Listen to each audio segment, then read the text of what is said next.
বিজনীৰ 2 সাংবাদিকক প্ৰেৰণা বঁটা প্ৰদান প্ৰেৰণা NGO অসমৰ।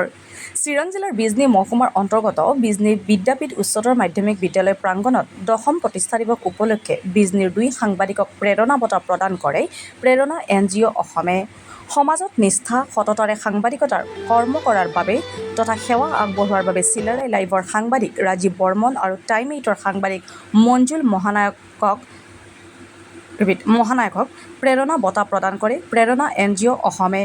সাংবাদিক 2গৰাকীক বঁটা প্ৰদান কৰে প্ৰেৰণা NGOৰ উপদেষ্টা তথা বিশিষ্ট শিক্ষক বিকাশ দাস, সভাপতি সনাতশীল শৰ্মা, ক্ৰীড়া সম্পাদক সুমন চৰকাৰে।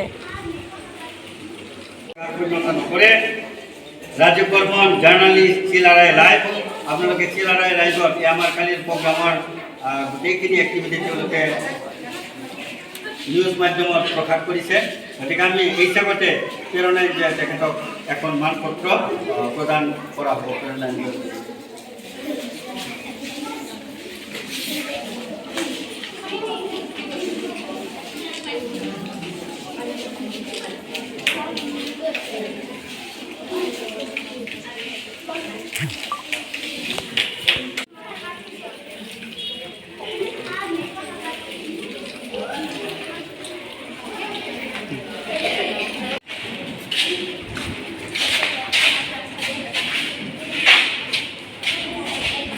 আমি বিগত 10 বছৰ ধৰি তেখেতসকলে সাংবাদিকতা জীৱনৰ পৰাই আমি প্ৰেৰণা NGOৰ বিভিন্ন কাৰ্যসূচীত অংশগ্ৰহণ কৰি যি আমাৰ প্ৰিণ্ট মিডিয়া বা এনেকুৱা কাৰ্যসূচীত তেওঁলোকে অংশগ্ৰহণ কৰে আৰু সেইখিনি প্ৰচাৰ মাধ্যমৰ জৰিয়তে সকলোফালে প্ৰসাৰ কৰি থাকে। আমাৰ এনেকৈ গাঁৱে অঞ্চলত প্ৰেৰণাৰ কাৰণে তেওঁলোকে যি কাম কৰি থাকে তাৰ কাৰণে আমি